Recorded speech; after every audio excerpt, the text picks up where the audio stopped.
At a local apartment complex, the silence is broken by the rhythmic ringing of a doorbell. A woman opens the door, greeted by Bai Peng and Landon with a deceptive smile.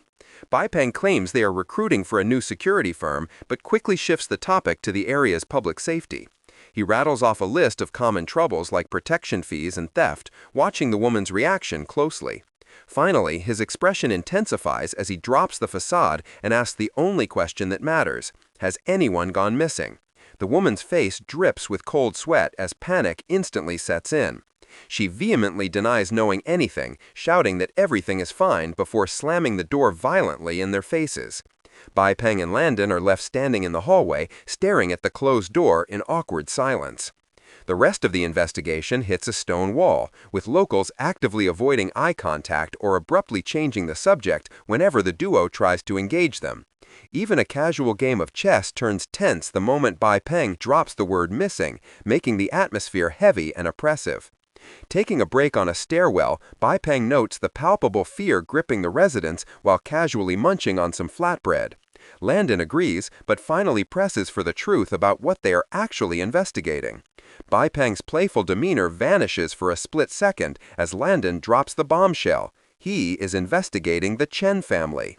Bai Peng freezes in terror, realizing his boss intends to challenge the ruthless local tyrants of Jiangcheng. Landon reveals that his intel comes straight from Director Dong at the Bureau, brushing aside Bai Peng's shock at his high-level connections. He explains that despite the mounting pressure on the director, nearly a dozen missing persons cases in the old city have hit dead ends, and he suspects the Chen family's shady business is the root cause. Bai Peng breaks into a cold sweat, warning his boss that going after the Chen family is like poking a hornet's nest. But before the warning can even settle, a shout rings out from below. The Hornets have already arrived. A gang of local thugs marches down the street, furious that two strangers have been wandering their turf asking questions about the missing people.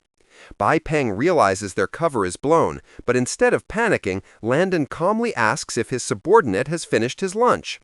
Hearing that Bai Peng is full, Landon signals that it's time to exercise. The gang leader steps forward, threatening the duo for daring to run wild in his territory without paying respects. Bai Peng bristles with rage, ready to snap, but Landon casually places a hand on his shoulder to hold him back. Stepping to the front with a condescending smile, Landon mocks the thugs, calling them mere maggots wiggling for attention.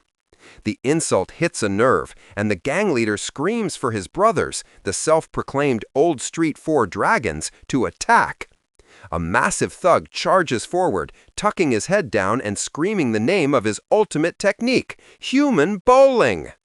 Bai Peng stops the barreling giant dead in his tracks with a single effortless palm to the face.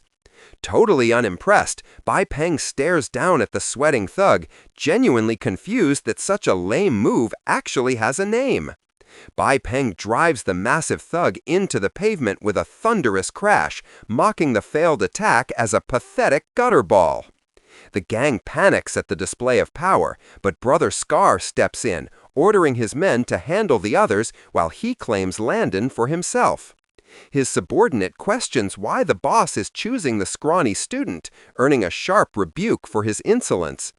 Landon simply laughs, amused that they still mistake his relaxed demeanor for weakness. With a fearless grin, he taunts the veteran to come and try his luck. Brother Scar snaps, roaring in fury as he rushes forward to kill. Landon's smile vanishes instantly, replaced by cold focus as he unleashes a devastating counterstrike. Landon's fist connects with explosive force, crumpling the thug's face and sending shockwaves rippling through the air. The impact launches the man high into the sky, his body flailing helplessly before gravity takes hold. He crashes into the pavement with a bone-shattering thud right between the fighters, prompting a horrified scream from his allies. Landon calls out to the two remaining thugs, his voice calm but commanding enough to freeze them in their tracks. Standing shoulder to shoulder with Bai Peng, Landon coldly advises the terrified goons not to overestimate their own strength against them.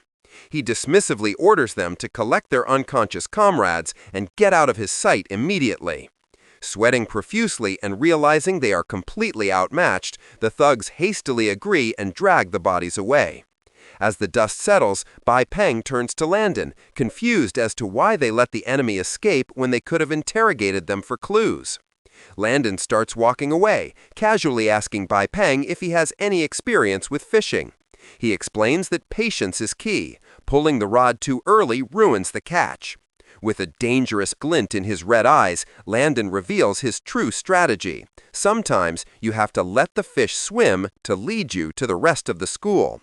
Landon spots the scarred survivor leaving the scene and signals the pursuit. The target bids farewell to his partner, completely unaware he is being tailed. Grimacing in pain, the scarred man trudges away alone. He bypasses the residential area and slips into a side alley. Bai Peng questions the detour, but Landon knows this suspicious behavior is exactly what they were looking for. They track the man across a debris-filled wasteland. Landon and Bai Peng take cover behind a wall, watching their quarry approach a black truck. A man in a blue shirt emerges to meet the scarred thug. The stranger immediately climbs aboard the vehicle. Landon and Bai Peng keep their heads low behind the crumbling stone wall, their eyes fixed on the scene unfolding in the truck bed. A sudden realization hits them as they squint through the darkness, shocked by what they've discovered. A large sack lies on the ground near the blue-shirted man's feet, violently thrashing about as the person inside struggles to escape. Muffled cries for help echo from the bag, but the mysterious man simply stands over his captive in silence.